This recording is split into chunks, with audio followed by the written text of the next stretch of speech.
Hey, Darvin, as some of the matchups switched around in that second half, like you had Rui a lot more, and even defending Jokic, AD off of him some.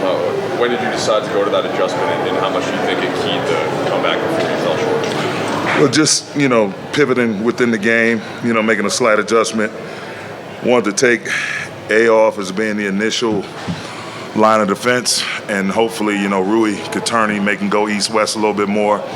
And once he went up to shoot, he shoots 70% on those floaters, those little short-range chip shots and floaters and hooks and little one-leg fadeaways. He shoots them at an amazing rate, scores them, I should say. So just the idea was just to get A behind him a little bit and have A as that big, long arm just ready to contest over the top of Rui. And so it was good for us in some segments. And, we were able to, after a tough first half, giving up 72 points, claw our way back into it. I think the closest we got was within 3. But, hats off to them. They came out, they defended their home floor. A lot of long rebounds. We gave them way too many second chance points, offensive rebounding opportunities, and 50-50 balls for that matter. That we got to be better in transition, and we can't foul them. We got to be more disciplined, showing our hands when we're guarding the ball and guarding those guys around the rim, in the post, and whatnot. I know it just ended, but they made almost 50% from three-point tonight. Is that something you got to get out there more, or is it more cutting out the passing lanes?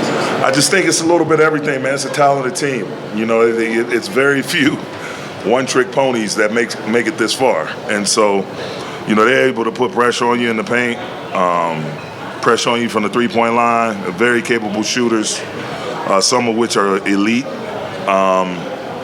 And you just got to be ready to give multiple efforts. Again, as I mentioned before the game, doing your work early, being in position when the defensive possession starts. That way we're not playing catch-up.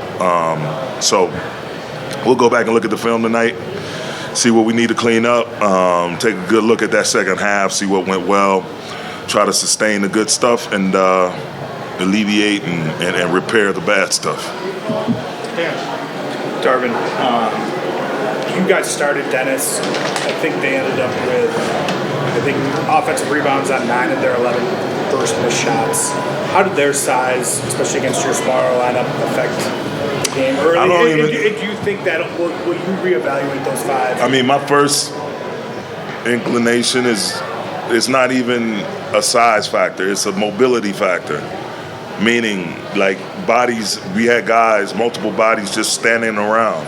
No one is seeking out a hit. No one is, one person getting a hit, one person selling out, going after the basketball. A couple of times the ball just dropped to the ground and someone swooped in from their team and grabbed it. But at first glance, just coming off the game without having watched it again, that's what I feel like was happening in too many possessions where we had bodies in the vicinity of the rebound but just never put a body on their body or made a deliberate attempt to go grab the ball. You talk about the escape plan. When you put Rui on Jokic in the fourth quarter at 80 moment, what was that sort of thing for you guys? You guys continue that throughout the game? Well, I mean, it's not any one coverage that you're going to be able to stay in versus that kid. Like, there's no one person that's going to stop him. It has to be done by committee. And you have to switch up. You have to switch up matchups at times, and you have to switch up coverages. And so we didn't want to go too deep into the in-game adjustments. And it's still that ultimate chess game. So we were comfortable with the results. Gave us a chance to get back into the game. And it's one of the things we know if we need to go back to it, it's there. But along with several other things that we didn't unveil tonight. Darvin, I asked you pregame about the Lebron ball, pick and roll, kind of targeting guys. We saw that a lot during that fourth quarter comeback. Is that something you feel like you guys could do more in game 2 in the first half? What did you just kind of see with the way Lebron was able to get downhill and draw fouls? Yes, I mean, absolutely. It has to be a part of it, and our plan of attack. And then, having said that, Murray was in foul trouble, and so he was the obvious target to try to go at. And just in general terms, you want to make him and Jokic work on this side of the ball. Michael Porter Jr., these guys, you want to try to make them work. That their offensive firepower is at such a level to where, if they're only playing on that side of the ball, they're not having to exert any energy defensively, then the more energy they have just to snipe you down, when they have the balls in their hands on the other side. So it's and all the while trying to stay within rhythm. We don't want to start playing up against the shot clock because we're taking all day to get a particular matchup or get a guy into the action. The thing that has to happen, if they're pre-switching or doing something like that, we just got to keep the ball and the bodies moving until we do find it. And if we do find something good without them being in the action, we have to be ready to take that too.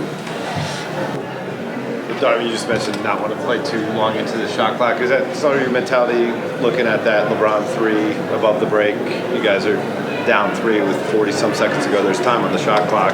But is that kind of the mentality there? He took a shot that he's made I don't know how many times. We're talking about the all-time lead scorer in NBA history. I have confidence in him. It always can be argued, is this the right shot to take now or is it? But if he hits it, we're not having this discussion. So I want all my players to be confident, and he is definitely confident at the top of that list, and I trust this field. It's been times we wanted him to take certain shots, he won't take them, and we find something better on the backside or underneath if they're trying to force him a certain direction or double team him late or whatever. So he definitely has my trust in all of those regards. But, just in general, I thought we slow down a little bit. We were slow in a little bit in the first half. Like we got to come out running after makes and misses, pushing the pace right back at them. I thought they did an incredible job of doing that on their own behalf. Like makes, misses, Jokic can get it and go. Basically, everybody in their starting lineup can get a defensive rebound and start the break. So we have a team built of guys who have those capabilities as well, and we definitely got to execute them next time out. Last one, man. Darvin, you guys haven't been in this position so far this postseason, down 0-1. Were you optimistic, though, with enough of what you saw in the second half when it comes to, limiting them a little bit more defensively, the things you guys found offensively? Did you see enough to still leave this game and feel relatively good despite the loss? Yeah, we woke up and I thought we started digging in and playing a little bit with a little more urgency.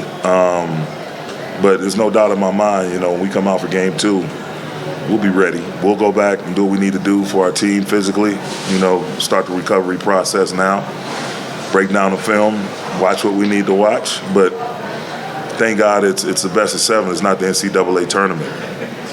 It's the first of 4. We'll be okay, trust me.